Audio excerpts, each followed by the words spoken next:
تكذبان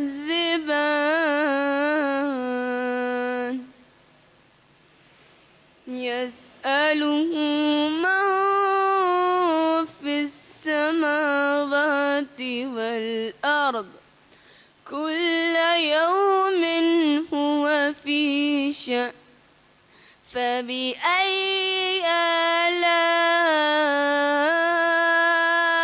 ربكما تكذبان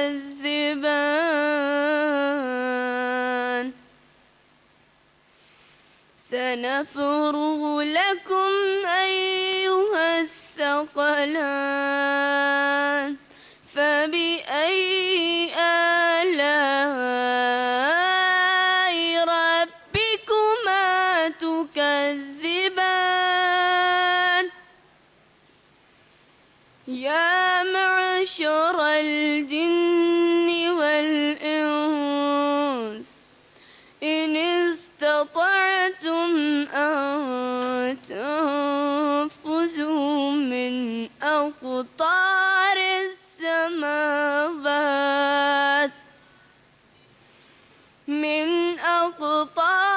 السماوات والأرض فانفذوا ولا تنفذون إلا بسلطان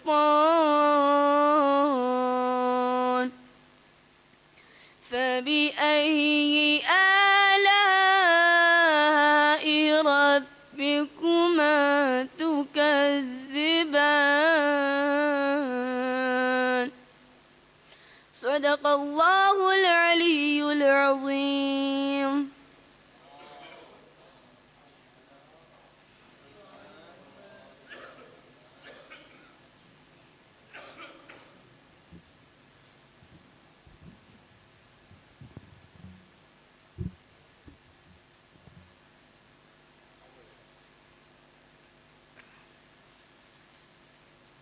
بر محمد والے محمد صلوات.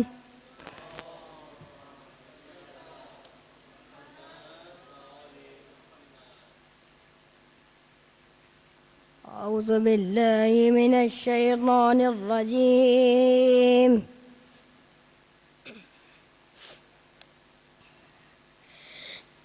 بسم الله الرحمن الرحيم.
يحزنون الذين آمنوا بآياتنا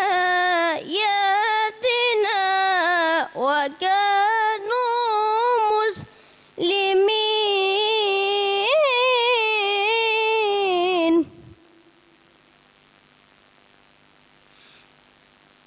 ادخلوا الجنة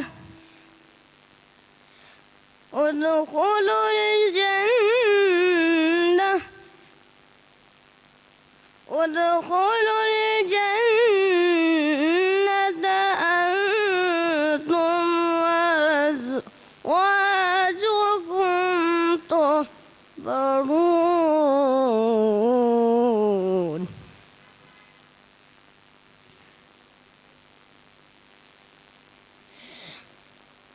يطاف عليهم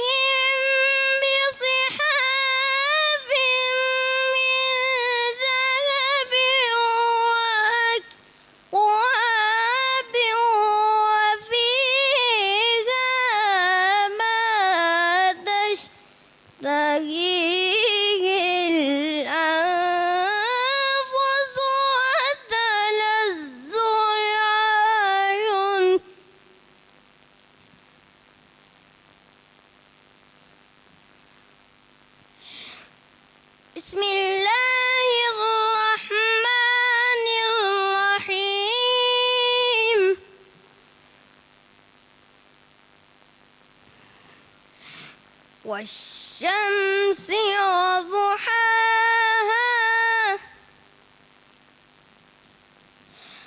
والقمر إذا تلاها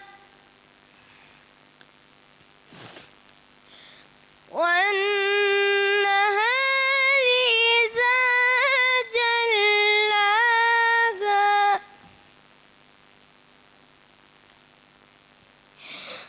والليل إذا يغشاها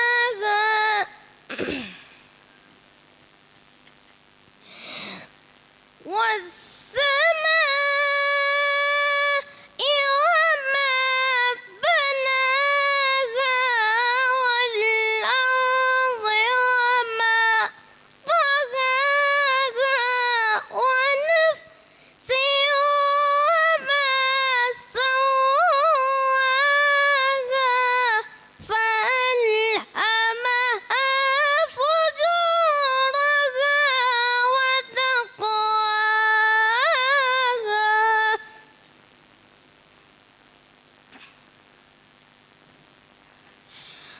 قد أفلح من زكاها وقد خاب من دساها كذبت ثمود بطغواها إذ انبعث أشقاها فقال لهم رسول الله ناقة الله وسقياها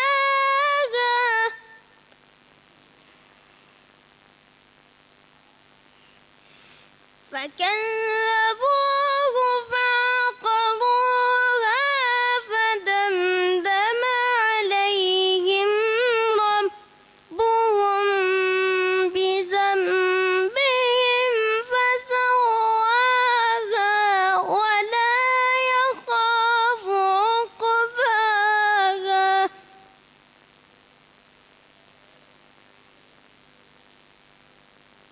بسم الله الرحمن الرحيم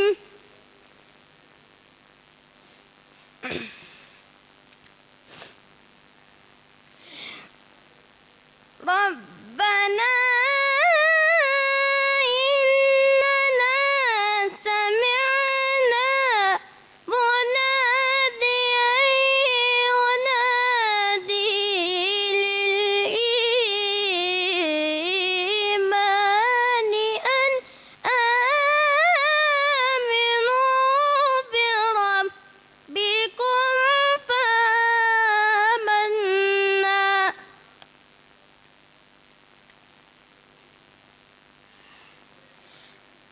ربنا فاغفر لنا ذنوبنا وكفر عنا سيئاتنا وتوفنا مع الأبرار ربنا وآتنا ما وعدتنا على رسلك ولا تخزنا يوم القيامة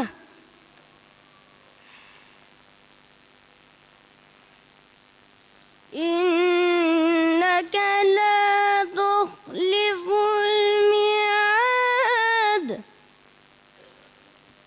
صدق الله العلي العظيم بارے محمد والے محمد سلمان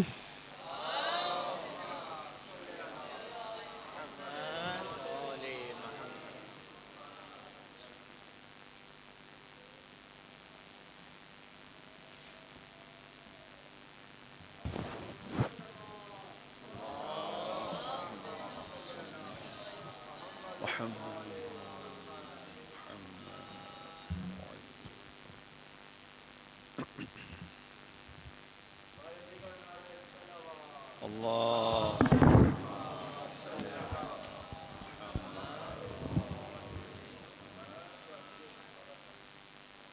لا حول ولا قوة إلا بالله العلي العظيم حسبنا الله نعم الوكيل نعم المولى ونعم النصير بسم الله الرحمن الرحيم الحمد لله رب العالمين بارئ الخلائق أجمعين وهو أرحم الراحمين في موضع العفو والرحمة وأشد المعاقبين في الشدة والنقمة ثم الصلاة والسلام والتحية والإكرام على رسوله البشير النذير السراج المنير مولانا ومولى الثقلين جد الحسنين أبي القاسم محمد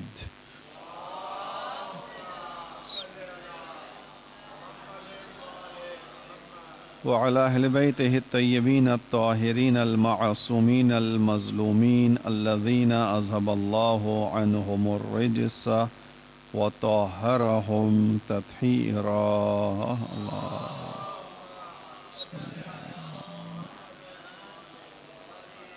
لسيما قرة عين الرسول الزهراء البتول ومولانا صاحب العصر والزمان أما بعد قال الله الحكيم في كتابه الكريم وقوله الحق بسم الله الرحمن الرحيم الف لام را كتاب أحكمت آياته ثم فصلت من لدن حكيم خبير درود بھیجی محمد و آل محمد پر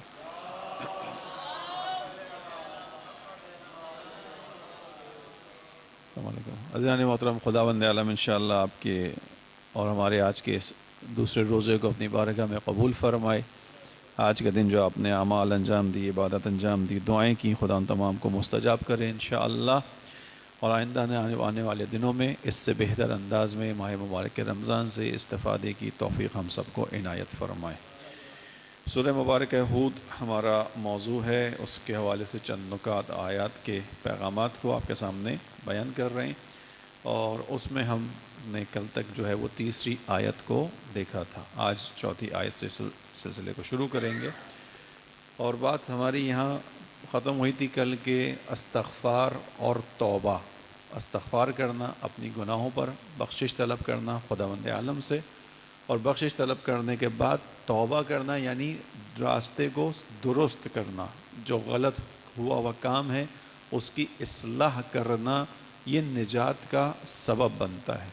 کل یہاں بحث ختم ہو گئی تھی لیکن آج مثال کو محسوس کروانے کے لیے تاکہ آسانی سے بات ذہن میں بیٹھ جائے کہ استغفار اور توبہ یعنی اصلاح اپنے راستے کو سیدھا کرنا اپنے کام کو درست کرنا اس کے ذریعے سے انسان نجات تک پہنچتا ہے. ایک محسوس مثال اگر چاہیں تو آپ کو کربلا میں حضرت حر کی نظر آئے گی. غلطی پر عمل کیا, امام حسین کا راستہ روکا, امام وقت کے مقابلے میں آئے, امام حسین اور آل امام حسین کا راستہ روک کر ان کو بظاہر ایک مشکل میں مبتلا کیا اور صبح عاشور تک اس غلطی پر قائم رہے.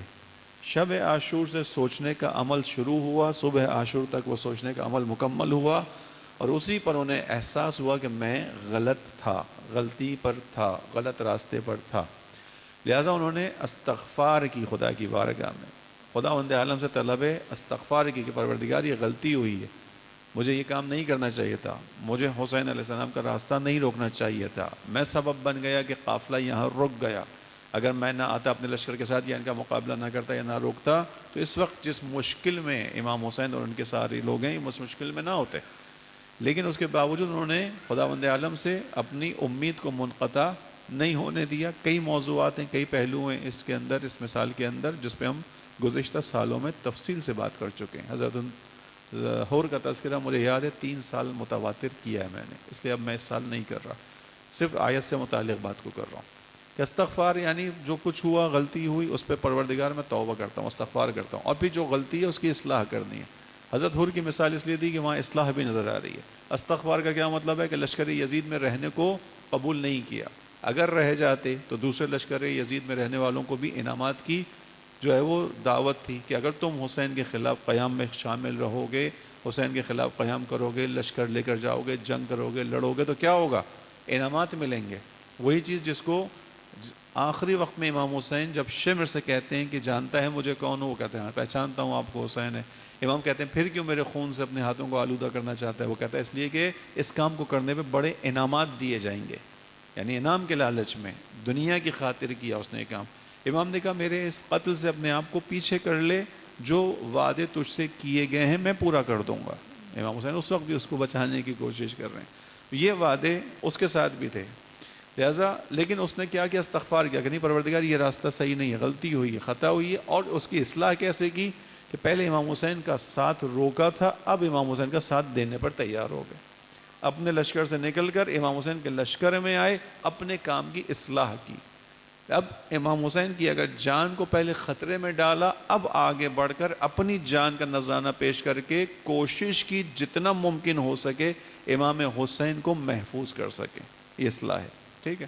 خداوند عالم نے اور ہمارے سامنے آیا، جب انہوں نے استغفار اور اصلاح کا راستہ اپنایا تو خداوند عالم نے ان کو وہ مقام عطا کیا کہ حضرت حر کا جو آخری سانس نکلا وہ امام حسین کی آغوش میں نکلا۔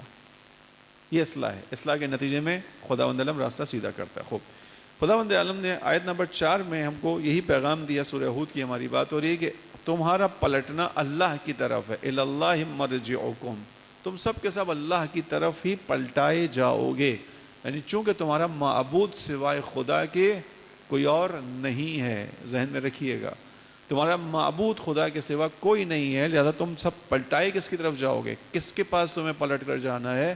جو ہم پڑھتے بھی ہیں انا للہ و انا الیہ راجعون، ہم سب اللہ کی طرف سے ہیں اور ہم سب اللہ ہی کی طرف پلٹ کر جائیں گے، اللہ ہی کی طرف جانا ہے، ٹھیک۔ یہاں پر خداوند عالم نے آیت نمبر 4 میں کہا الی اللہ مرجعکم، تم سب کے سب کو خدا کی جانب پلٹنا ہے۔ پروردگار، کیا مسلمان نے پلٹنا ہے خالی؟ خدا کہہ رہے نہیں، الی اللہ مرجعکم، تم سب کے سب، چاہے مسلمان ہو یا نہ ہو، کافر ہو، منافق ہو، مشرک ہو، کچھ کوئی بھی ہو، پلٹ کر تو خدائی کی طرف آنا ہے۔ کیوں خدائی کی طرف آنا ہے؟ کیونکہ سب کا خالق خدا ہی ہے، سب کا مالک خدا ہی ہے۔ اور خدا نے اس آیت کی ہم نے جو شروع پڑھی اس کے اندر دوسری آیت تھی، اس میں کیا کہا تھا؟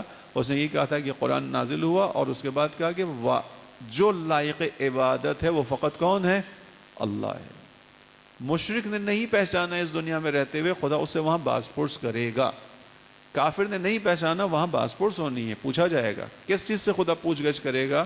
خدا انسان کی عقل سے پوچھ گچھ کرے گا۔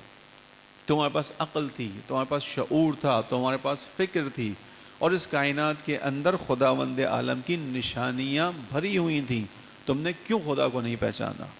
خداوند عالم اس کے بارے میں سوال کرے گا قیامت میں، ہر انسان کا سوال ہوگا۔ میں اور آپ اسی لیے میں یہاں پہ پہلے بھی پچھلے سالوں میں بیان کیا ہے کہ اصول دین کا عقل سے سمجھنا ضروری ہے۔ اصول دین یعنی توحید، عدل، نبوت، امامت، قیامت، 5 اصول جو ہمارے ہیں، ہمیں سکھائے گئے دین کے، ان کا عقل سے سمجھنا ضروری ہے۔ عقل سے کیا مراد ہے؟ آپ کے پاس ہر عقیدے کے پیچھے دلیل ہونی چاہیے، عقلی دلیل ہونی چاہیے، خدا ہے، خدا کے ہونے پر، خدا کے ایک ہونے پر، خدا کی صفات کے ذریعے سے ہم اس کو پہچانتے ہیں۔ خوب، لہذا خداوند عالم کہہ رہے تمہارا پلٹنا اللہ ہی کی طرف ہے، وَهُوَ عَلَى كُلِّ شَيْءٍ قَدِيرٌ۔ یہ جواب ہے اس چیز کا کہ کافروں کا، چونکہ یہ آیت کہاں نازل ہوئی ہے ذہن میں رکھیے گا، آپ کے سامنے کل بیان ہوا، سورہ کہاں نازل ہوا؟ مکے میں۔ تو مکے کے اندر بیان ہوا آپ کے سامنے جو صورتیں نازل ہوئی ہیں، اور اس کا جو پیغام ہے وہ توحید کا ہے، نبوت کا ہے اور قیامت کا ہے، معمولاً یہ ہے۔ یعنی جو اصل اعتراض مکے میں یا مشرکوں کے ہیں، ان میں سے خدا کے حوالے سے، شرک کے حوالے سے، یا خدا کی بارگاہ میں پلٹنے کے حوالے سے، کہ کیسے ممکن ہے کہ کوئی انسان مرنے کے بعد دوبارہ اٹھایا جائے گا؟ یہ کیسے ہوگا کہ مرنے کے بعد کوئی دوبارہ زندہ کیا جائے گا؟ ہم نے تو پچھلوں میں سے کسی کو زندہ ہوتے ہوئے نہیں دیکھا۔ یہ جواب اس کا ہے، الی اللہ مرجعکم، تم سب کے سب پلٹائے جاؤ گے اللہ کی طرف۔ اور کیسے پلٹائے جاؤ گے؟ وَهُوَ عَلَى كُلِّ شَيْءٍ قَدِيرٌ، چونکہ وہ ہر شے پر قدرت رکھنے والا پروردگار ہے۔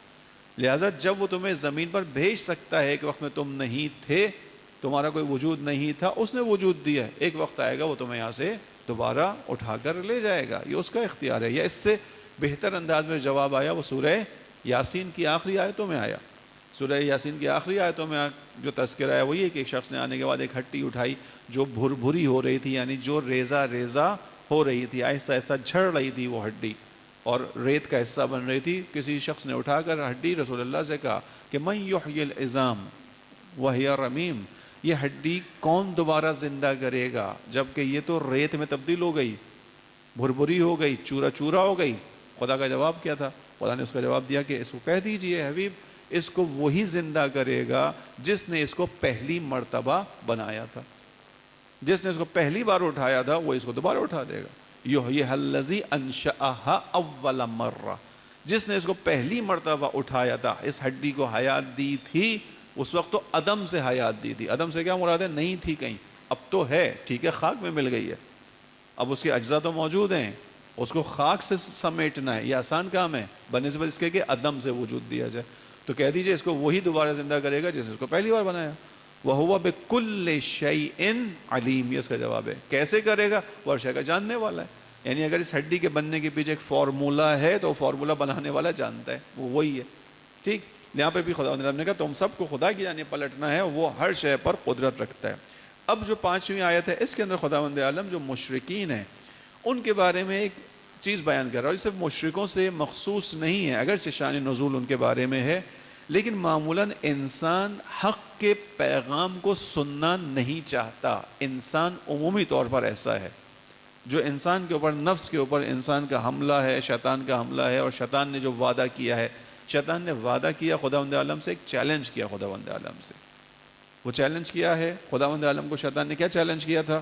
جب حضرت آدم کو خدا نے بنایا، آدم کو بنانے کے بعد خداوند عالم نے کہا تمام ملائکہ سے سجدہ کرو.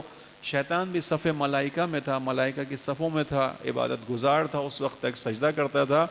تو یہ حکم اس کے لیے بھی آیا، سجدہ کرو آدم کو. سب نے سجدہ کیا الا ابلیس ابا واستکبر، انکار بھی کیا، استکبار بھی کیا، تکبر میں بھی آیا. نہیں کروں گا سجدہ.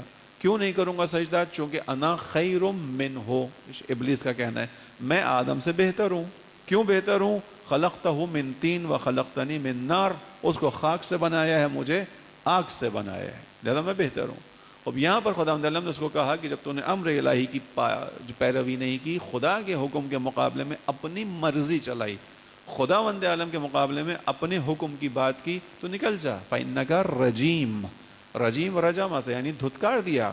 اب تیری خدا کی نگاہ میں کوئی ویلیو باقی نہیں بچی. بالکل لائٹر موڈ کے اندر آ کے ایک بات کروں گا، بہت ہی سافٹ انداز کے اندر، کہ خداوند عالم اس کا مطلب ہے اگر ہم اس کے بیان شدہ احکام کے مقابلے میں اپنی مرضی کے اوپر چلیں گے تو راستہ شیطان کا ہوگا، راستہ شیطان کا ہے. میں نہیں کہہ رہا خدا ہمیں بھی رجیم قرار دے گا، انشاءاللہ کہ ایسا نہیں ہے، لیکن شیطان کا راستہ ہے. جہاں واضح حکم ہے، خدا کا واضح حکم تھا کہ تمہیں سجدہ کرنا ہے. خدا نے کوئی آپشن دیا تھا کہ نہیں دیا تھا؟ نہیں دیا تھا. خدا نے اختیار دیا تھا کہ اے ملائکہ، اے آسمانی مخلوق، میں ایک مخلوق بنا رہا ہوں، اس کے اندر جب میں روح ڈال دوں تو تم میں سے جس کو پسند آئے سجدہ کر لے، تم میں سے جس کو اچھا لگے وہ سجدہ کر لے، جس میں سے دل چاہے نہیں. خدا نے کہا نہیں، سب کے سب کو سجدہ کرنا ہے. امر تھا، حکم تھا، قطعیت تھی، ختم بات. اس کے آگے کوئی اور حکم نہیں ہے. جب خدا کا قطعی حکم ہو، جہاں معلوم ہے کہ امر الہی ہے، اس کے مقابلے میں اگر کوئی اپنی مرضی پر چلے گا تو وہ شیطانی راستے پر چلے گا. اتنا ذہن میں رہنا چاہیے. جیسا جوان دوستوں سے خصوصاً کہہ رہا ہوں، خدا کے جو واضح احکام ہے اس کے اندر مجھے اور آپ کو اپنی مرضی چلانے کا کوئی اختیار حاصل نہیں ہے. حتیٰ ہم اور آپ چاہے جو ہے، میں نے پہلے بھی شاید مثال دی ہو کہ جیسے ہم فرض کیجئے نماز فجر کے لیے اٹھے، آج کل اٹھتے ہیں آپ لوگ، اور اس کے بعد آپ کو بڑا مزہ آیا نماز فجر پڑھتے ہوئے، 2 رکعت نماز ہے، آپ نے سوچا بھائی آج تو بڑا موڈ اچھا ہے، چلو خدا کے اکاؤنٹ میں 2 رکعت اضافی ڈال دیتے ہیں. تو ہم کیا کرتے ہیں؟ 2 کے بجائے کتنی رکعت پڑھ دیں نماز فجر؟ 4 رکعت پڑھ دیں. یہ ایکسیپٹ ہو جائے گی؟ خدا کہے گا چلو بینیفٹ ہو رہا ہے میرا، یہ میری عبادت زیادہ کر رہا ہے، میرے سامنے سجدہ 2 کے بجائے 4 رکعتوں میں کرے گا، 8 سجدے مل جائیں گے مجھ کو، اس کا بھی دل بڑا اچھا ہے، اس وقت اس کو بھی مزہ آ رہا ہے. نہیں، خدا کہے گا نہیں، نہیں چاہیے یہ نماز. پروردگار کتنی رکعت چاہیے؟ خدا کہے گا 2 ہی رکعت چاہیے. اس 2 واجب کے بعد اگر پڑھنا چاہو پڑھ لینا مستحب نماز. واجب نماز 2 ہی رکعت پڑھو گے. حتیٰ عبادت میں بھی اجازت نہیں ہے. آپ تو کہیں گے ہم تو عبادت کر رہے ہیں، ہم تو 2 رکعت اضافی کر رہے ہیں. خدا کہے گا نہیں چاہیے، جو میں نے کہا ہے وہ کرو، جس طرح کہا ہے وہ کرو. ٹھیک ہو گیا؟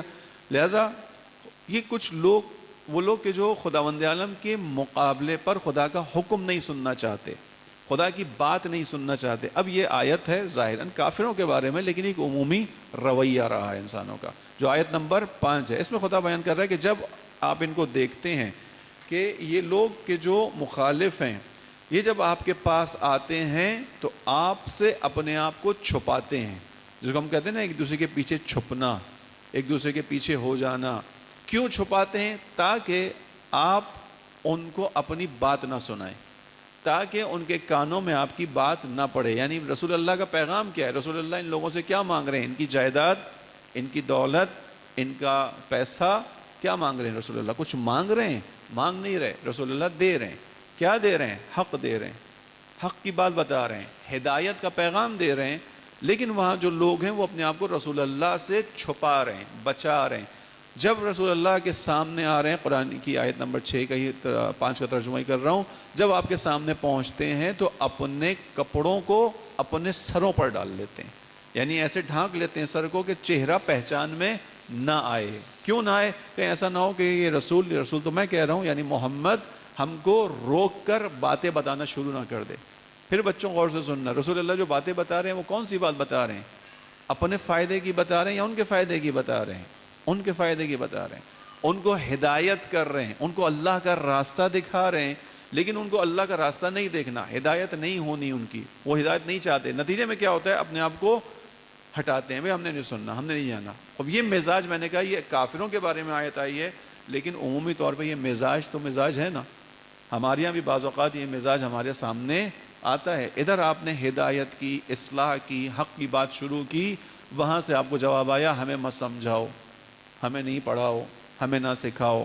کیوں نہ سکھاؤ؟ اس لیے کہ ہم سب کچھ سیکھے ہوئے ہیں. یہ جواب معمولاً ہمیں اپنے معاشرے سے سننے میں ملتا ہے. اچھا یہ زبان سے نہ کہیں تو پریکٹیکلی لوگ اس طرح کہہ رہے ہوتے ہیں کہ ہمیں نہیں سننا، بھائی جتنا آتا ہے بس کافی ہے. ٹھیک ہے، اسی لیے جو اصلاحی محفل ہوتی ہے وہ خالی ہوتی ہے، لوگ کم ہوتے ہیں. جہاں اصلاح کی بات ہوتی ہے وہاں نسبتاً لوگ کم ہوتے ہیں. جہاں مرچ مسالے ہوتے ہیں وہاں لوگ زیادہ ہوتے ہیں. یہ انسان کا مزاج ہے. قرآن بیان کر رہا ہے، قرآن کریم ہماری اصلاح کے لیے آیا، ہدایت کے لیے آیا. قرآن بیان کر رہا ہے. لہذا رسول اللہ کو خدا کہتا ہے کہ اپنے آپ کو چھپاتے ہیں. اس کے بارے میں سورہ نوح کی آیت نمبر 7 میں تو اور زیادہ اضافہ ہوا. حضرت نوح کی نسبت بیان کیا، لیکن معمولاً رویہ انبیاء کے ساتھ ایسے ہی رہا. حضرت نوح کے مقابلے میں خدا نے کہا کہ جب یہ لوگ جن کو تم پیغام دیتے ہو نوح، اور یہ تمہارے سامنے سے گزرتے ہیں، جعلوا اصابعہم فی آذانہم، یہ جب آپ کے سامنے گزرتے ہیں باقاعدہ اپنی انگلیوں کو اپنے کانوں میں گھسا لیتے ہیں. یہ حضرت نوح کی توہین بھی تھی، ان کا مذاق اڑانا بھی تھا. او بھائی اصلاح کرنے والا آ گیا، فوراً کیا کرو؟ اپنے کانوں میں اپنی انگلیوں کو گھسا لو. اس طرح باقاعدہ کرتے تھے. یعنی یہ صرف ایک تمثیل اور مثال نہیں ہے، حقیقت میں کرتے تھے. یہ توہین تھی ایک نبی کی، اور اس کا مذاق اڑانا تھا کہ اس کی بات کانوں میں نہ آئے، فوراً اپنے کانوں میں اپنی انگلیوں کو گھسا لیتے تھے.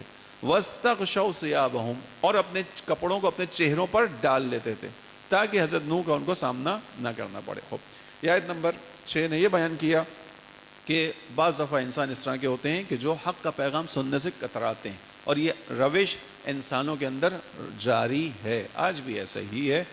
آیت نمبر 6 میں خداوند عالم نے ایک اہم اصول کی طرف اشارہ کیا کہ زمین کے اوپر، میں عربی کو فقط اس لیے نہیں پڑھ رہا کہ وقت میں کمی ہوتی ہے، تو بہتر زیادہ سے زیادہ ہم مطالب کی طرف توجہ دیں. بعض جگہوں پہ جہاں مجھے لگے گا کہ ضرورت ہے پڑھنے کی میں پڑھ دوں گا. اور زمین کے اوپر کوئی بھی چلنے والا یا رینگنے والا ایسا نہیں ہے مگر یہ کہ اس کا رزق اللہ کے ہاتھ میں ہے. ٹھیک، دابہ کا لفظ آیا، دابہ دبیب سے ہے، دبیب کا مطلب ہے زمین پر آہستہ سے چلنا، چھوٹے چھوٹے قدم اٹھا کر چلنا. یعنی زمین پر جو کچھ بھی ہے، جو رزق حاصل کرتا ہے، جس کے لیے رزق کا اطلاق ہوتا ہے کہ وہ رزق پاتا ہے، رزق حاصل کرتا ہے، اس کا رازق کون ہے؟ خداوند عالم. تو یہ ذہن میں رہے، خداوند عالم ہی فقط کائنات کا رازق ہے. توجہ کے ساتھ بات سننی ہے. ہاں، اس رزق کو تقسیم کرنے کی ذمہ داری خدا کسی کو دے سکتا ہے، دے سکتا ہے. رازق خدا ہے، رازق خدا ہے، فیصلہ کرنے والا خدا ہے. لیکن یہ رزق تقسیم کرنے کی ذمہ داری خدا کسی کو دے سکتا ہے. ملائکوں کو دی ہے اس نے. ہواؤں کا چلانا خدا کے امر سے ہے، ملائکہ کو اس کام کے لیے مامور کیا. بارش کا نازل کرنا خدا کے امر سے، خدا نہ چاہے بادل بھرا ہوا بھی ہو بارش نہیں برسے گی، خدا کا امر چاہیے، خدا کے امر سے ہوگا، لیکن اس بادل کو چلانے والا، حرکت دینے والا ملک ہے، فرشتہ ہے، نظام خدا کا ہے، کل اختیار خدا کا ہے۔ خدا اس کام کو کسی کے ذریعے سے لینا چاہے لے سکتا ہے، نہیں نہ لے سکتا ہے، اور لیتا ہے کہ نہیں لیتا ہے۔ ملائکہ کو اپنے کام میں خدا شامل کرتا ہے۔ جب ملائکہ کو خدا اپنے کام میں شامل کرتا ہے تو جن کی خاطر ملائکہ خلق ہوئے ہوں خدا ان کو بھی اپنے کام میں لے سکتا ہے۔ ہم اسی لیے امام علی علیہ السلام کے لیے لفظ استعمال کرتے ہیں مولا علی مشکل کشا ہیں۔ یہ مشکل کشائی کی جو صفت ہے مولا علی کے پاس، یہ خداوند عالم کی عطا کرتا ہے۔ اگر خدا ملک سے، فرشتے سے کام لے سکتا ہے تو مولا سے کیوں نہیں لے سکتا؟ درود پڑھیے محمد والے محمد کا۔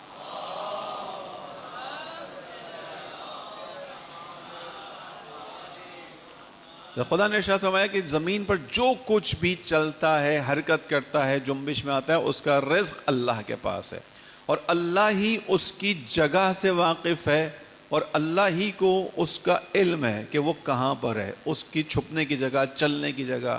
یعنی آپ کسی کو اگر رزق پہنچانا چاہیں، کھانا پہنچانا چاہیں، کچھ دینا چاہیں تو آپ کو پہلے اس کی جگہ کا معلوم ہونا چاہیے۔ خداوند عالم کہہ رہا ہے کہ میں تمام کائنات کا رازق ہوں، رزق دیتا ہوں، اور مجھے سب کی جگہ معلوم ہے۔ اس کے اندر نقطہ ہے ایک، وہ یہ کہ اگر کہیں کسی کا رزق تنگ ہو رہا ہو تو وہ پہلے تو اپنی جانب توجہ کرے گا کہ کہیں میں تو کوئی کوتاہی نہیں کر رہا۔ اپنی کوتاہی سے متوجہ ہونے کے بعد کہ میری کوئی کوتاہی تو نہیں ہو رہی، مجھ سے کوئی کمی تو نہیں ہو رہی، آیا میں ان چیزوں پر عمل کر بھی رہا ہوں کہ جو رزق کے آنے کا سبب بنتی ہے۔ ہمیں معلوم ہے بہت سی چیزیں انسان کی طرف رزق کو، برکت کو لے کر آتی ہیں، بہت سی چیزیں انسان سے رزق کو لے جاتی ہیں۔ مثلا اگر انسان شکر گزار ہو، خداوند عالم نے کہا لَإِن شَكَرْتُمْ لَأَزِيدَنَّكُمْ، تم شکر گزار بنو میں اضافہ کر دوں گا۔ اس کا برعکس ہوگا، اگر انسان شکر گزار نہ ہو، خدا کی نعمت کو دیکھتا ہی نہ ہو، خدا کی نعمت کو دیکھ کر اس پہ شکر ہی نہ کرتا ہو، یعنی کفر کرتا ہو، خداوند عالم کی قدردانی نہ کرتا ہو، تو یہ چیز سبب بنے گی انسان کی بات سے رزق نکل جائے گا۔ اگر انسان اپنے رزق کو درست جگہ پر استعمال کرے گا برکت آئے گی۔ انسان اپنے رزق کو اسراف کے ذریعے سے برباد کرے گا، برکت چلی جائے گی۔ انسان صلہ رحم کرے گا، اپنے رزق کو بانٹے گا، اپنے رزق میں دوسرے لوگوں کا حصہ قرار دے گا، خدا اس میں برکت دے گا۔ اور اگر انسان اپنے رزق میں برکت کے کنجوسی کی طرف آ جائے گا، خداوند عالم سے رزق حاصل کرنے کے بعد کنجوس بنے گا، خدا اس کے اس رزق کو ختم کر دے گا۔ برکت آتی ہے بانٹنے سے، اور جب انسان اس کو رکھتا ہے خدا لے لیتا ہے۔ مثال قرآن کریم میں قارون کی مثال ہے۔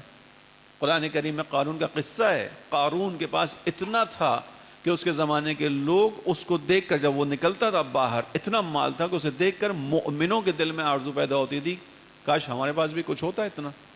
قرآن کی آیتوں میں آیا، قارون کو دیکھ کر کہتے تھے۔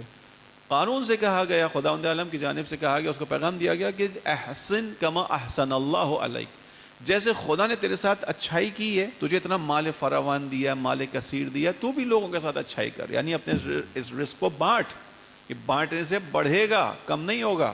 اس نے کہا نہیں، مجھے ضرورت نہیں ہے بانٹنے کی، میرے پاس جو کچھ ہے وہ میرے ہنر کا نتیجہ ہے، میرے پاس جو کچھ ہے وہ میرے علم کی وجہ سے، میری محنت کا ثمر ہے، زیادہ میں کیوں بانٹوں لوگوں کو۔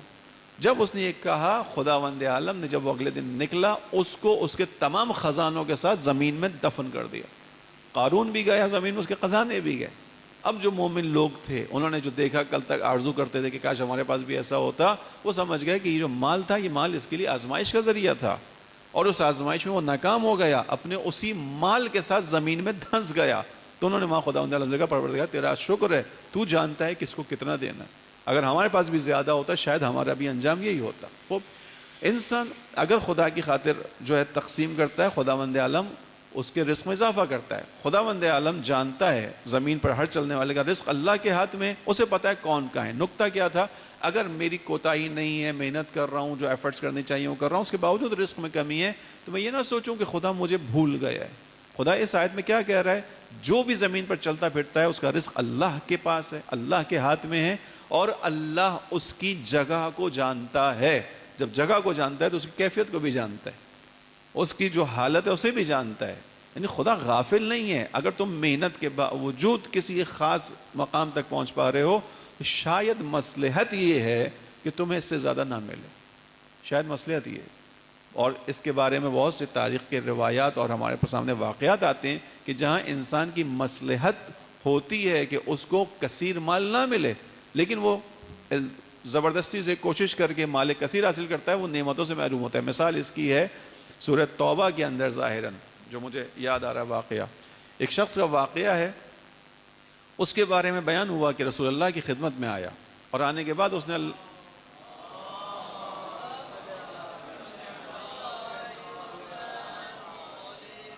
ریگولر نمازی تھا، رسول اللہ کی خدمت میں آتا تھا، روزانہ نماز پڑھتا تھا، عبادت کرتا تھا رسول اللہ کے ساتھ۔ اب آپ سوچئے گا کہ رسول اللہ کے ساتھ نماز پڑھنا کتنی فضیلت ہے، یعنی وہ مسجد النبی کے جہاں رسول اللہ دفن ہے وہاں نماز پڑھنا 1,00,000 رکعت کی نمازوں کے برابر ہے، ایک رکعت۔ تو جب نبی کے پیچھے کوئی نماز پڑھے اس کی نماز کی فضیلت کیا ہوگی، ٹھیک ہے۔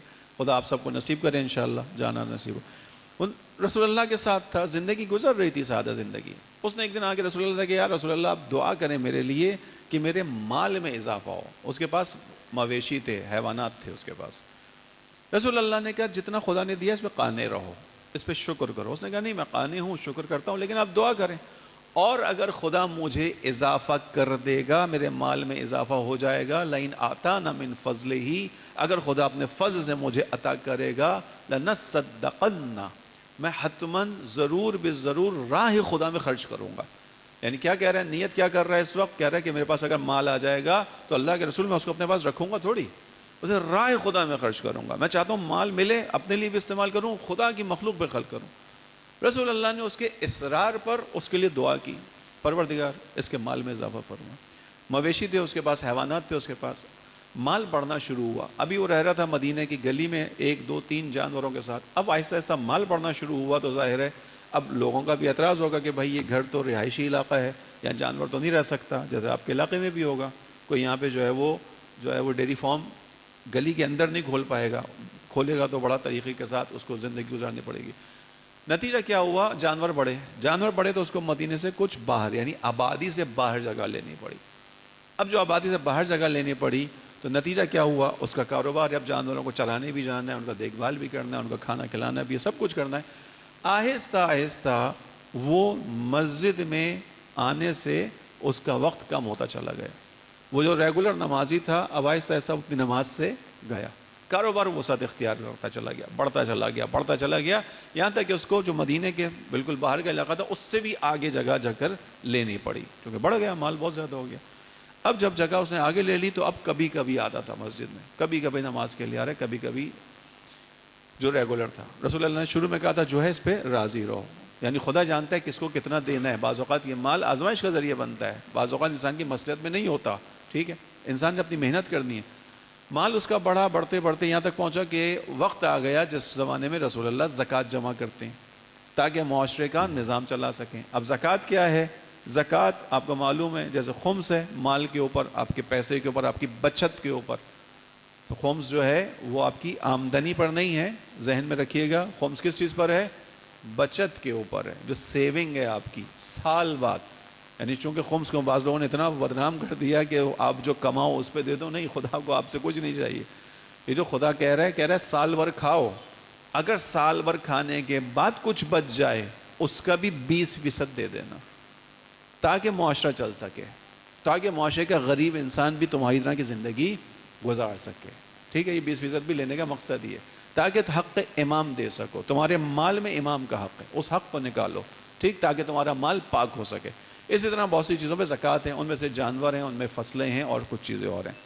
اس کے وقت آ گیا، اب جانور اتنے بڑھ گئے کہ اس کے اوپر زکوٰۃ واجب ہو گئی، 10 میں سے ایک جانور کے اوپر زکوٰۃ واجب ہے، یعنی ایک خاص تعداد کے بعد پھر جا کر 10 میں سے ایک کے اوپر واجب ہوگی۔ رسول اللہ کے افراد آئے اس کے پاس جو لوگ زکوٰۃ لینے والے تھے، آنے کے بعد اس سے کہا کہ تمہارا مال اتنا بڑھ گیا، مویشی بڑھ گئے، رسول اللہ نے بھیجا ہے ہم زکوٰۃ جمع کرنے والے افراد ہیں، تو تم اپنے مال میں سے زکوٰۃ نکالو تاکہ عام مسلمانوں کا بھلا ہو۔ جیسے ہی اس کو یہ خبر ملی تو اس نے فوراً پلٹ کر کہا کہ یہ بھی عجیب اسلامی حکومت ہے، اب ہم لوگوں سے ٹیکس بھی لے گی، اب ہم لوگوں سے جو ہے وہ مالیات بھی جمع کرے گی۔ وہی شخص جو رسول اللہ کے ساتھ تھا، نمازوں میں شریک ہوتا تھا، اس نے رسول اللہ سے کہا رسول اللہ دعا کریں میرے پاس بڑا مال آ جائے، کیا کروں گا؟ ذہن میں رکھیے گا، کیا کروں گا جب مال زیادہ آ جائے گا؟ لنصدقن، میں حتمن خدا کی راہ میں خرچ کروں گا، میں اپنے ہاتھوں سے لوگوں کو دوں گا، زکوٰۃ تو اپنی جگہ ہے، رائے خدا میں دوں گا۔ رسول اللہ واجب مانگنے کے لیے اس کے پاس افراد کو بھیجا ہے، وہ کہتا ہے کہ میں نہیں دیتا، انکار کر دیا۔ رسول اللہ کے پاس افراد ہے، واپس آیا، کہا رسول اللہ، اس نے انکار کر دیا۔ رسول اللہ کو افسوس ہوا۔ یہاں قرآن کی آیت نازل ہوئی، سورۃ توبہ کے اندر ہے، آیتوں کا ریفرنس ذہن میں نہیں ہے ابھی، سورۃ توبہ میں، کہ اس شخص کا حال یاد کرو کہ جس نے یہ وعدہ کیا تھا خداوند عالم سے کہ اگر میرے مال میں خدا برکت دے دے گا، لَإِنْ آتَانَا مِنْ فَضْلِهِ لَنَصَّدَّقَنَّ لَأَكُونَنَّ مِنَ الصَّالِحِينَ، اور میں اس مال کے آنے کے بعد بگڑوں گا نہیں، صالحین میں رہوں گا، اچھے نیک کردار انسانوں میں رہوں گا، اپنے مال کو خدا تک پہنچنے کا ذریعہ قرار دوں گا۔ وہی مال اس کا سبب بنا کہ وہ خداوند عالم کے رسول سے بھی دور ہوا، مسجد سے بھی دور ہوا، یہاں تک کہ اس کی مذمت میں قرآن کی آیت نازل ہوئی۔ یہ ٹھیک ہے، تو خداوند عالم جانتا ہے کس کو کتنا دینا ہے۔ اگر انسان اپنی ایفرٹس کر لے، تمام کوششیں کر لے، اور اس کے باوجود اگر اس کو محسوس ہو تنگی ہے، تو یہ نہ سوچے کہ خدا مجھے بھول گیا۔ خدا نہیں بھولنے والا۔ خدا اسی لیے جواب دے رہا ہے کہ میں تمہاری جگہوں سے واقف ہوں، جب جگہ سے واقف ہوں تو کیفیت سے بھی واقف ہوں، مجھے معلوم ہے تم کے سال میں زندگی گزار رہے ہو، اپنے حصے کا کام کرو خوب۔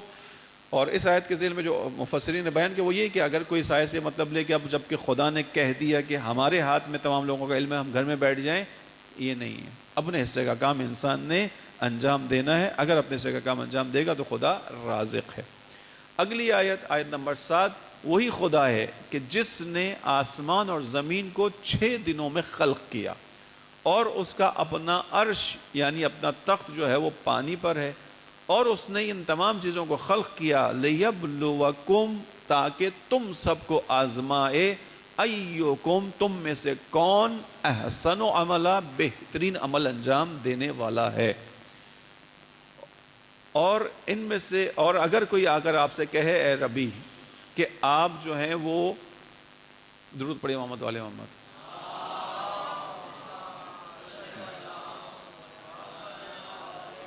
اور اگر آپ ان سے کہتے ہیں کہ تم کو مرنے کے بعد دوبارہ اٹھایا جائے گا، تو وہ لوگ جو کفر کرتے ہیں وہ کہیں گے تو جادو کی باتیں ہیں، کیسے اٹھایا جائے گا۔ آیت نمبر 7 اس کے چند نکات۔ خدا نے، وہی خدا ہے جس نے آسمان اور زمین کو 6 دن میں خلق کیا۔ یہاں پہ 6 دن سے کیا مراد ہے؟ خداوند عالم تو خالق ہے، خداوند عالم تو مالک ہے، خداوند عالم تو علی کل شیء قدیر ہے۔ انما امرہ اذا اراد شیئا ان یقول لہ کن فیکون۔ وہ تو یہ ہے کہ وہ جب کسی چیز کا ارادہ کرتا ہے تو کہتا ہے کن، وہ ہو جاتی ہے۔ تو وہ خدا جو اتنی قدرت رکھتا ہے، 6 دنوں میں کیوں خلق کیا اس نے؟ یہاں پر مراد، علماء نے جو تفسیر میں اس کے بیان کیا، اس کائنات کا جو خلقت ہے وہ گریجولی ہے، تدریجی عمل ہے، یعنی کچھ چیزوں کی خود ضرورت ہوتی ہے کہ وہاں پہ کچھ وقفہ آئے۔ ابھی اس کے میں مثال دیتا ہوں۔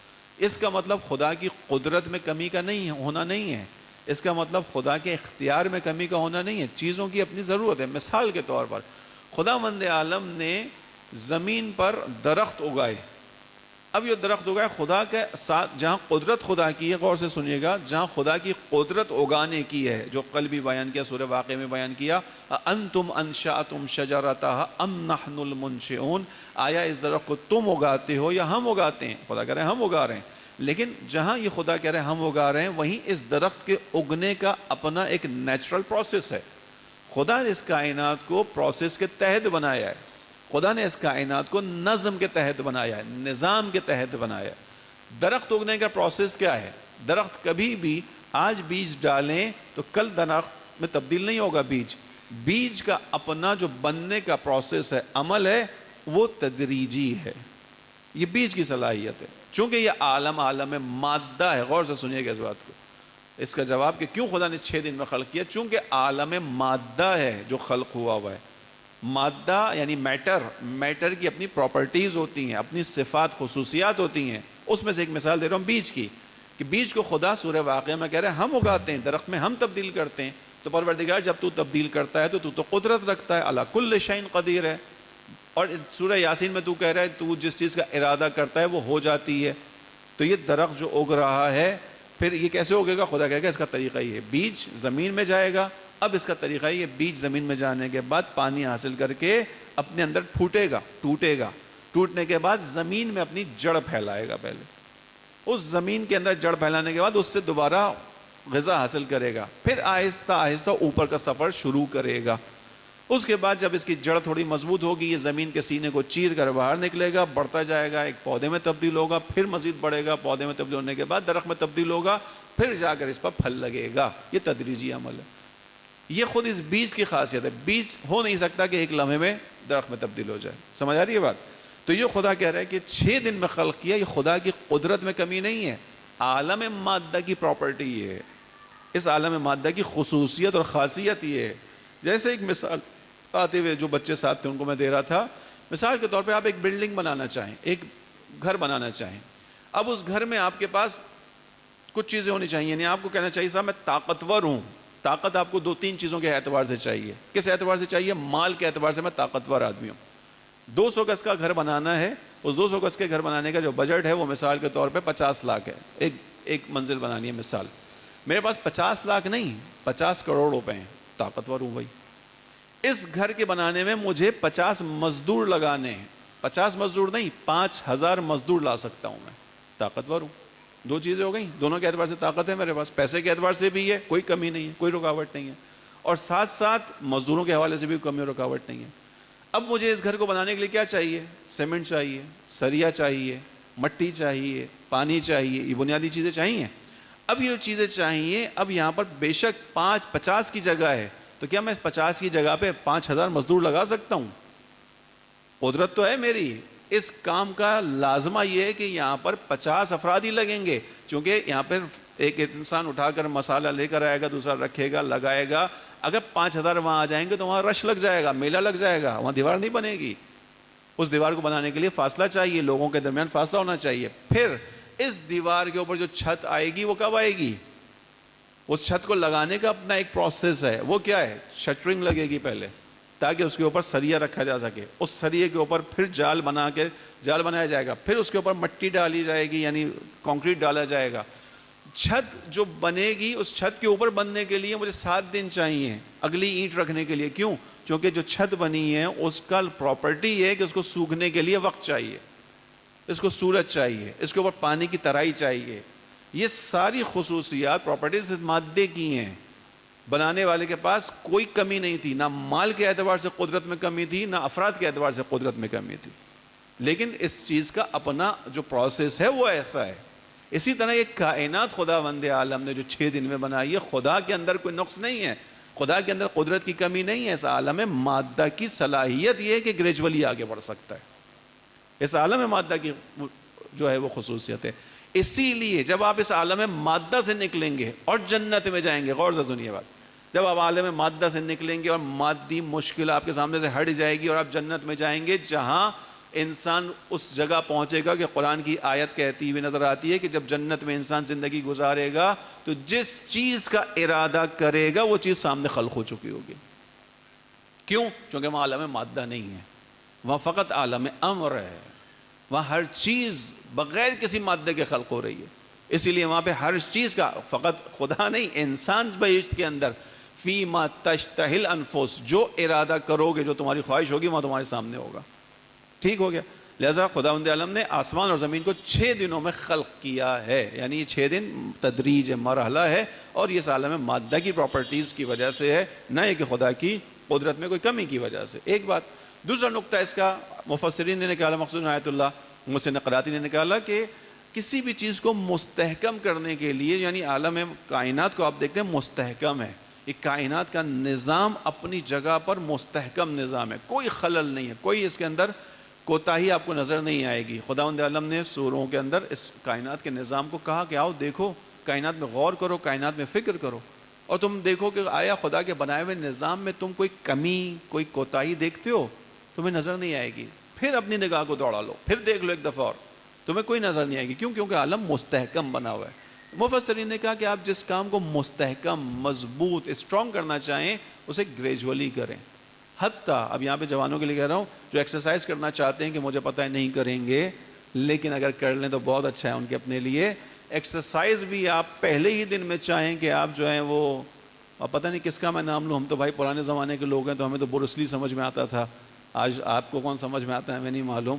لیکن آپ پہلے ہی دن چاہیں کہ جس کو بھی آپ نے سوچا ہوا آئیڈیل سمجھتے ہیں، آپ سمجھتے ہیں ایکسرسائز کے اندر کوئی بہت اچھا شخص ہے، پہلے دن میں نہیں بن سکیں گے، آپ گریجولی بنیں گے.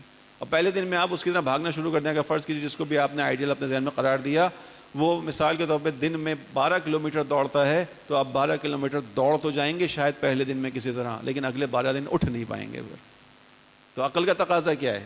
عقل کا تقاضا یہ ہے کہ آہستہ آہستہ، ابھی تک نہیں دوڑے تھے، اب تک شروع نہیں کی تھی ایکسرسائز، تو فوراً شروع نہ کرو. کیا کرو؟ 1 کلومیٹر سے شروع کرو. اگر ویٹ اٹھانا ہے تو ایک دم سے اس شخص کو مت دیکھو جو 300 کلو کا ویٹ اٹھا رہا ہے، ٹھیک ہے؟ آپ اپنی توانائی کو دیکھتے ہوئے آہستہ آہستہ اپنی کیپیسٹی میں اضافہ کریں گے. اسی طرح والدین جو بیٹھے ہیں ان کے لیے پیغام آیت اللہ محسن قراتی کی زبانی کہ بچوں کی تربیت بھی گریجولی ہونی چاہیے. خداوند عالم نے جو اس کائنات کو بنایا گریجولی بنایا، تربیت بھی پھر بچوں کی گریجولی ہے. ایک تدریجی عمل ہے. تدریجی عمل کا مطلب کیا ہوتا ہے؟ مسلسل ہے، آن گوئنگ ہے، ایک دفعہ میں نہیں ہے. اگر میں اور آپ چاہیں کہ بچے کو بس ایک ہی دفعہ میں تربیت کر کے بٹھا دیں تو یہ ہمارے والدین کی تھوڑی سی سمجھنے کی غلطی ہوگی. بچہ ایک مرتبہ میں ساری چیزیں نہیں سیکھے گا. بچہ بھی گروئنگ ایج میں ہے، گروتھ کر رہا ہے، آہستہ آہستہ بڑھ رہا ہے، اس کی عقل بھی آہستہ آہستہ ڈیولپ ہو رہی ہے. لہٰذا اس کی گروئنگ ایج کے ساتھ اس کی عقل کے مطابق اس پر ذمہ داریاں ڈالنا شروع کریں. بعض اوقات والدین کو دیکھتے ہیں ہم لوگ، ہمیں افسوس ہوتا ہے بچوں کے اوپر بلا وجہ کی ذمہ داریاں بچوں پہ ڈال دی جاتی. نہیں، آپ اپنے بچوں کے اوپر ایج کے حساب سے گریجولی چلیں.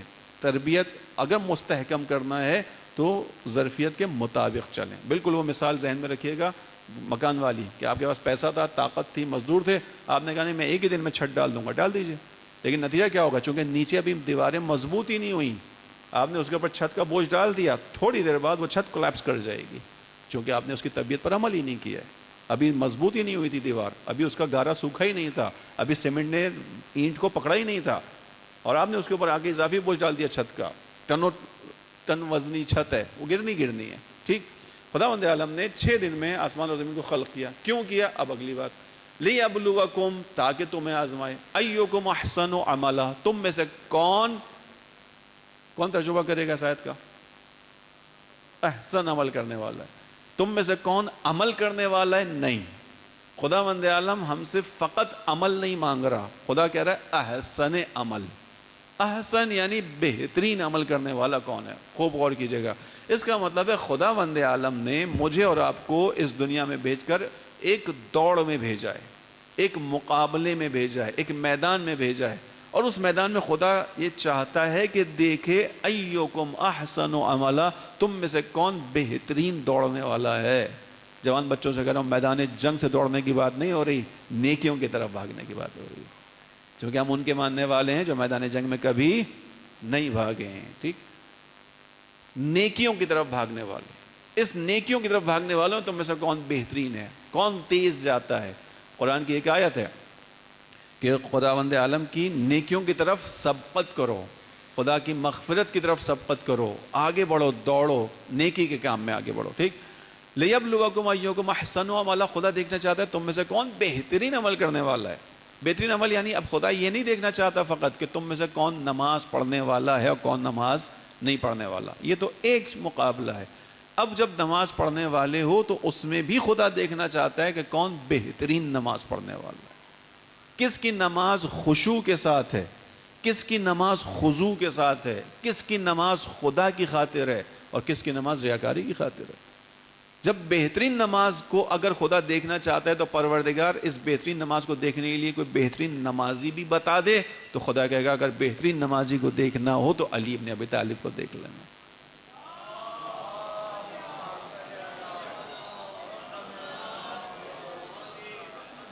وہ بہترین نمازی کہ جو کسی بھی میدان جنگ میں کبھی ان کے پاؤں تھر تھرائے نہیں. بڑے سے بڑا دشمن سامنے آ گیا، مولا علی جوان ہے، آنے والا مولا علی کی جوانی کو دیکھ کر مذاق اڑاتا ہے، تم میرا مقابلہ کرو گے، پتہ ہے میں کون ہوں، میں اتنا بڑا شہ سوار ہوں، میں اتنا بڑا پہلوان ہوں، فلاں ہوں، تم جوان ہو.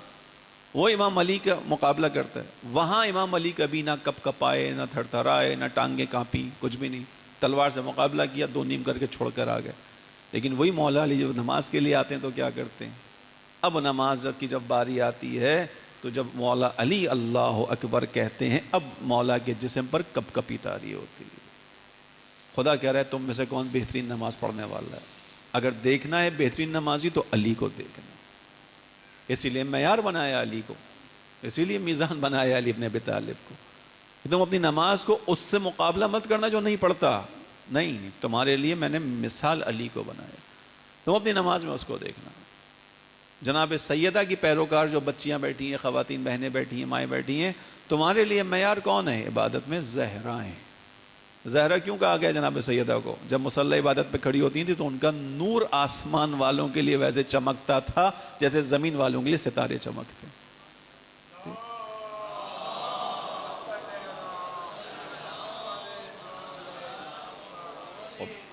خدا کیا جاننا چاہتا ہے؟ تم میں سے بہترین عمل کرنے والا کون ہے. خدا کیا جاننا چاہتا ہے؟ روزہ کون بہترین طریقے سے رکھے گا. خدا کی راہ میں جہاد کون بہترین طریقے سے کرے گا.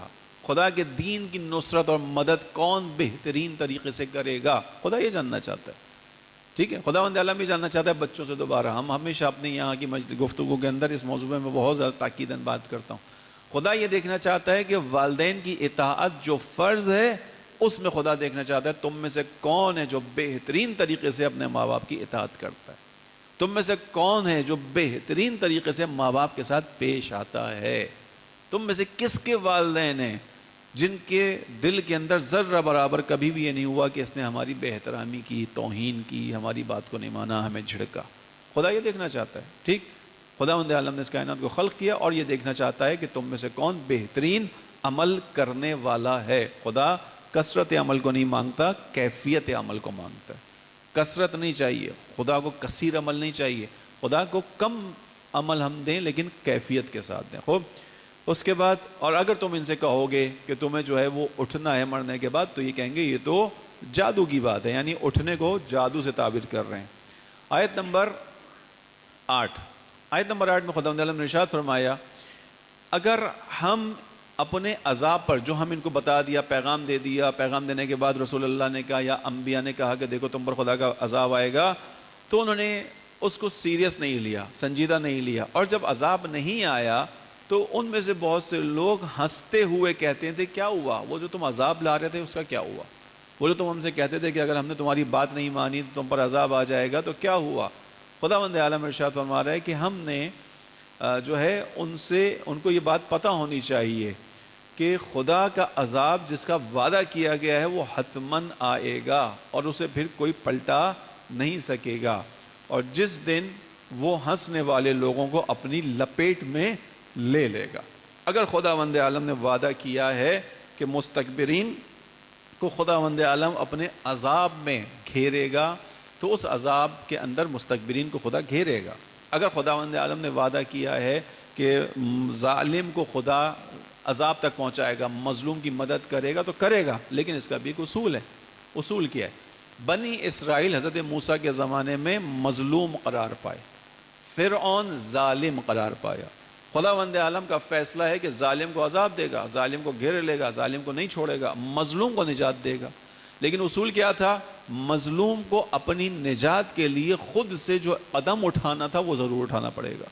اگر مظلوم اپنی نجات کے لیے خود سے قدم نہیں اٹھائے گا تو خداوند عالم بھی نجات نہیں دے گا. خداوند عالم نے کہا کہ ظالم کو خدا کیفر کردار تک پہنچائے گا, اسے غرق کرے گا, اس کو عذاب دے گا, لیکن اس کے لیے مظلوم کو اپنے حصے کا کام کرنا ہوگا. تھوڑی دیر کے لیے سوچئے حضرت موسیٰ کے واقعے کے اندر.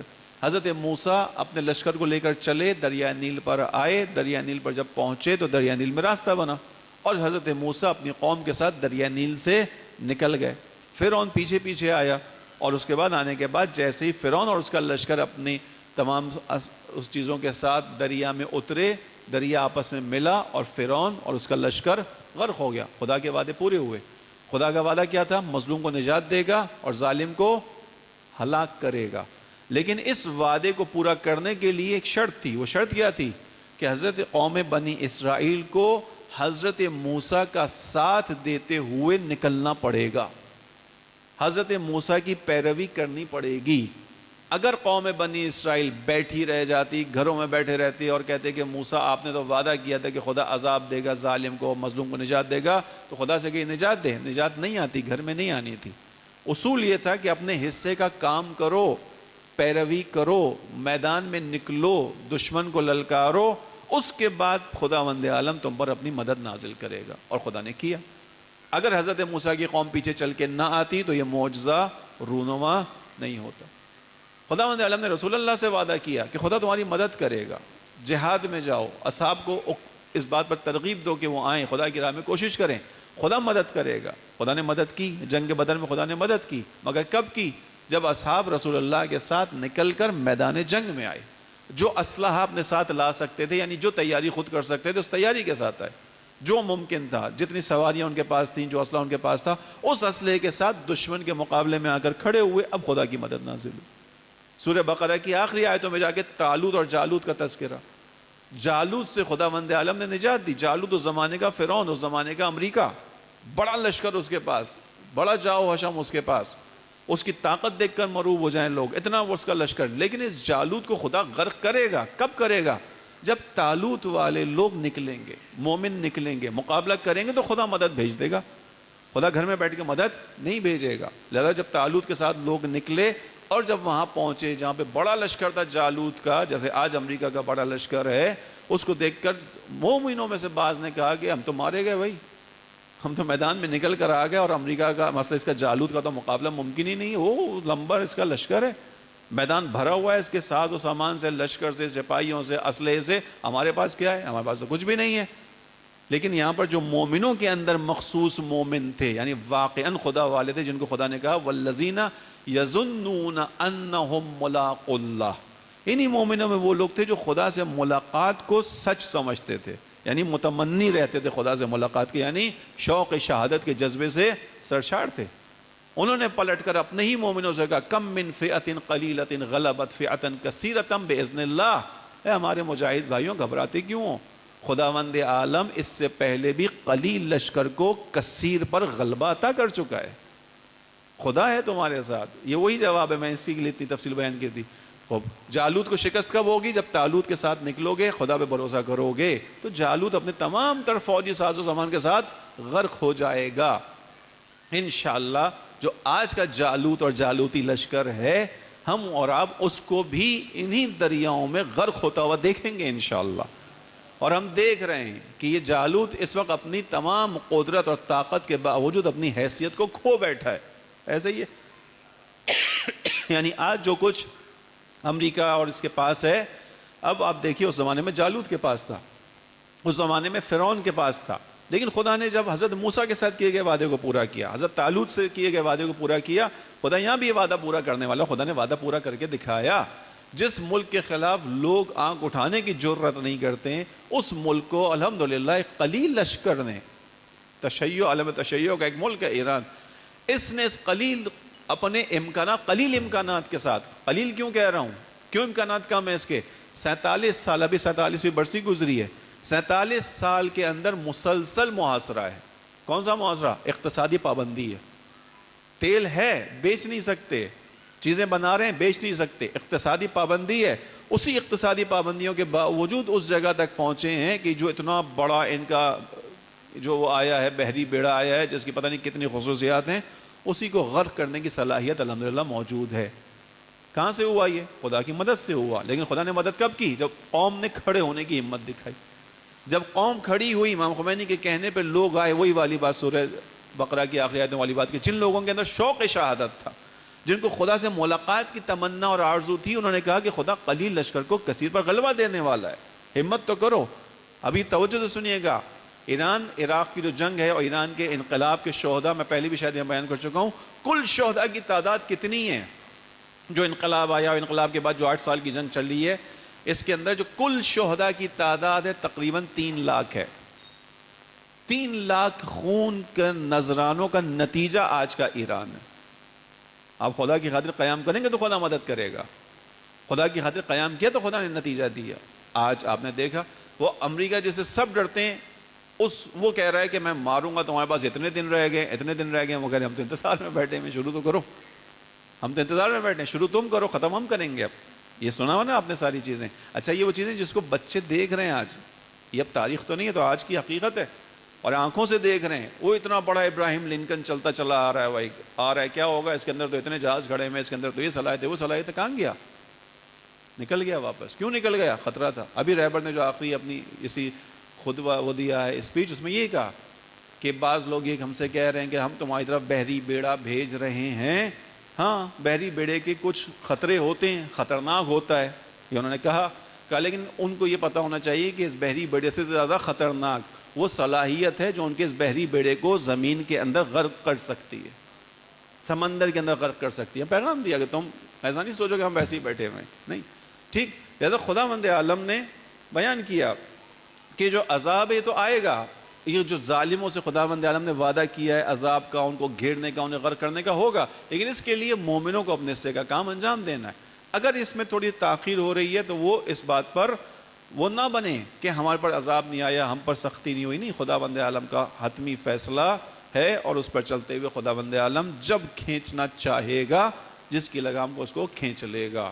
یہ ہمارے آج تک کی موضوعات تھے جس پر ہم نے آپ کے سامنے بات بیان کی. خداوند عالم ہمیں قرآن کریم کو سمجھنے، پڑھنے، اس پر عمل کرنے کی توفیق عنایت فرمائے اور ہمارے دلوں کو قرآن کریم کی نورانیت سے منور فرمائے انشاءاللہ. درود بھیجے محمد علیہ محمد.